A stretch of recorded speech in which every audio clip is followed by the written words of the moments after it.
These bad dance make it hurt.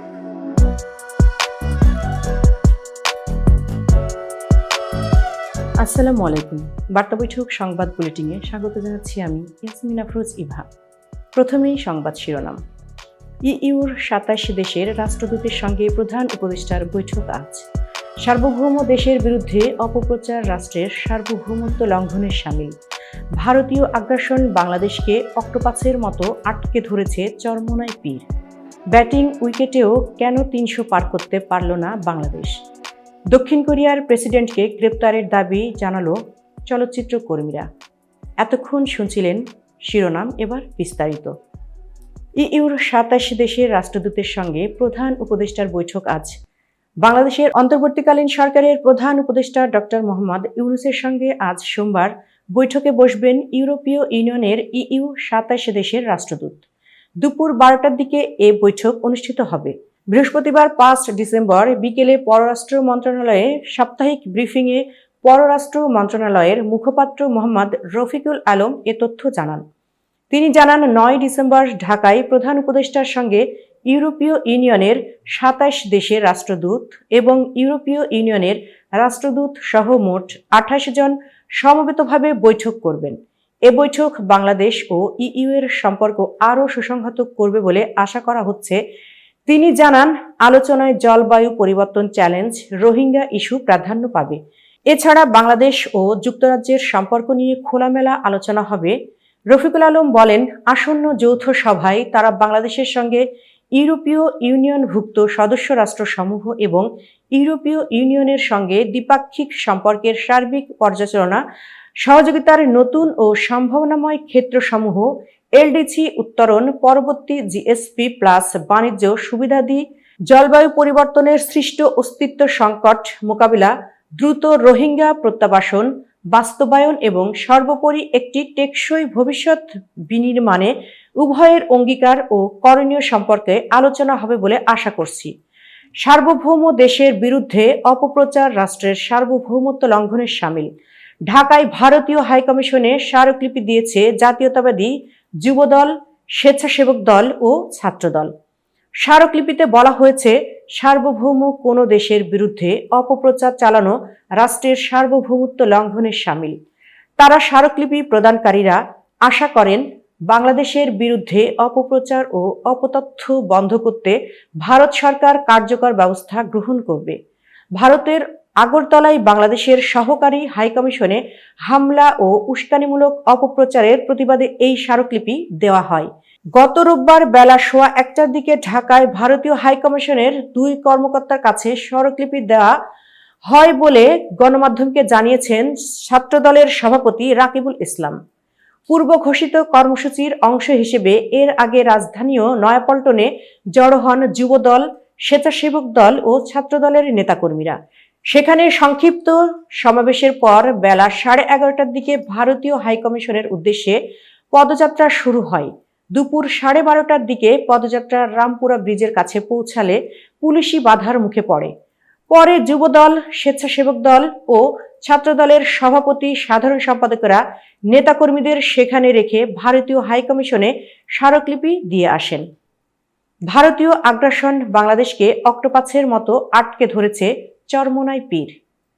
দেশি বিদেশি ষড়যন্ত্র মোকাবিলায় জাতিকে ঐক্যবদ্ধ থাকার আহ্বান জানিয়েছেন ইসলামী আন্দোলন বাংলাদেশের আমির ও চরমোনাই পীর মুফতি সৈয়দ মোহাম্মদ রেজাউল করিম। তিনি বলেন, ভারতীয় আধিপত্যবাদ ও আগ্রাসন বাংলাদেশকে অক্টোপাসের মতো আটকে ধরেছে। সমৃদ্ধ কল্যাণ রাষ্ট্র গঠন করতে হলে জাতীয় ঐক্য গড়ে তুলতে হবে। দেশ বিদেশে এখনো দেশি বিরোধী ষড়যন্ত্র অব্যাহত আছে। গত রোববার বেলা ৩টায় সিলেট মহানগরের আলিয়া মাদ্রাসা মাঠে কল্যাণ রাষ্ট্র গঠনে জাতীয় ঐক্যের প্রয়োজনীয়তা শীর্ষক আলোচনা সভায় প্রধান অতিথির বক্তব্যে রেজাউল করিম এ কথাগুলো বলেন। জাতীয় ওলামা মোশায়েখ আইম্মা পরিষদের সিলেট জেলা ও মহানগর শাখা এ সভার আয়োজন করে।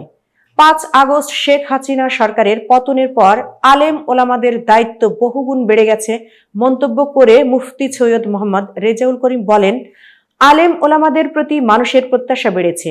আমাদের মতাদর্শিক অবস্থান থেকে ঊর্ধ্বে উঠে নিরপেক্ষ রাজনীতি কৌশল গভীরভাবে চিন্তা করতে হবে। কল্যাণ রাষ্ট্রই সব শ্রেণী পেশা ধর্মের মানুষের রাজনৈতিক, নাগরিক ও ধর্মীয় অধিকার নিশ্চিত করতে পারে। দুর্নীতি, দুঃশাসন ও সন্ত্রাস মুক্ত সুখী সমৃদ্ধ দেশ গড়তে কল্যাণ রাষ্ট্র প্রতিষ্ঠার বিকল্প নেই। ব্যাটিং উইকেটেও কেন 300 পার করতে পারল না বাংলাদেশ? এখনকার দিনে ব্যাটিং বান্ধব উইকেট আর ছোট বাউন্ডারির মাঠে 50 ওভারে 6 উইকেটে 294 রান আহামরি কিছু নয়, তবে একেবারে কমও নয়। সেন্ট কিটসে কাল প্রথম ওয়ানডেতে ওয়েস্ট ইন্ডিজের বিপক্ষে এই রান তুলে তাই বাংলাদেশ কিছুটা হলেও স্বস্তিতে ছিল, কিন্তু পরে দেখা গেল 300-র কম রান যথেষ্ট নয়। বাংলাদেশের দেওয়া লক্ষ্য ওয়েস্ট ইন্ডিজ ছুঁয়ে ফেলেছে 5 উইকেট আর 14 হাতে রেখে দিয়েই। কারো কারো প্রশ্ন, বাংলাদেশ দল কি আরো বড় সংগ্রহ করার সুযোগ হারিয়েছে? অধিনায়ক মেহেদী হাসান মিরাজ 4-এ নেমে 74 রান করতে খেলেছেন 101 বল। মাহমুদুল্লাহর 50 রান করতে লেগেছে 44 বল। বিপরীতে মিরাজের মতোই 4-এ নামা ওয়েস্ট ইন্ডিজ অধিনায়ক শাই হোপ 86 রান করেছেন 88 বলে। শেরফান রাদারফোর্ড তো 80 বলে 113 রানের ইনিংস খেলে ম্যাচটা ওয়েস্ট ইন্ডিজের প্রায় হাতের মুঠোয় এনে দিয়ে আউট হয়েছেন।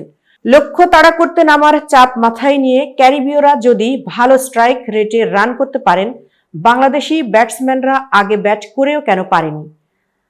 হারটাও কি সেখানেই লেখা হয়ে গেছে? ম্যাচ শেষে সংবাদ মাধ্যমের মুখোমুখি হয়েছিলেন বাংলাদেশ অধিনায়ক মিরাজ। দক্ষিণ কোরিয়ার প্রেসিডেন্টকে গ্রেপ্তারের দাবি জানালো চলচ্চিত্র কর্মীরা।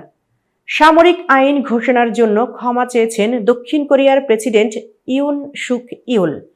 এমনকি পরবর্তীতে এমন কোনো আদেশ আর কখনো দেওয়া হবে না বলেও ঘোষণা দেন তিনি। তবে দেশটির জনগণ তাকে ক্ষমা করতে পারেনি। সামরিক আইন জারির পর মঙ্গলবার 3 ডিসেম্বর রাতে ন্যাশনাল অ্যাসেম্বলি তা দ্রুত বাতিল করলেও অভিশংসনের মুখোমুখি হয়েছেন ইউন। এবার প্রেসিডেন্ট ইউন সুক ইউলকে বরখাস্ত, অভিশংসন ও গ্রেপ্তারের দাবি তুলেছেন অস্কার জয়ী নির্মাতা বং জুন হো, অভিনেত্রী মুন শরি সহ 2500-এরও বেশি চলচ্চিত্রকর্মী। দ্য কোরিয়া টাইমসের এক প্রতিবেদন অনুযায়ী দক্ষিণ কোরিয়ার রাজনীতিতে অনিশ্চয়তা চলছে। রাজনৈতিক দলগুলো ইউন সুক ইউলকে অভিশংসনের জোরালো দাবি তুলেছে। এর মধ্যে শনিবার অপরাধী প্রেসিডেন্টকে সরানো ও গ্রেপ্তার করুন শীর্ষক এক বিবৃতি দিয়েছে দেশটির 77টি চলচ্চিত্রের সংগঠন। এতক্ষণ বার্তা বৈঠকের সাথে থাকার জন্য ধন্যবাদ। নতুন নতুন তথ্য ও সংবাদ পেতে বার্তা বৈঠকের ইউটিউব চ্যানেল ও ফেসবুক পেজের সাথেই থাকুন।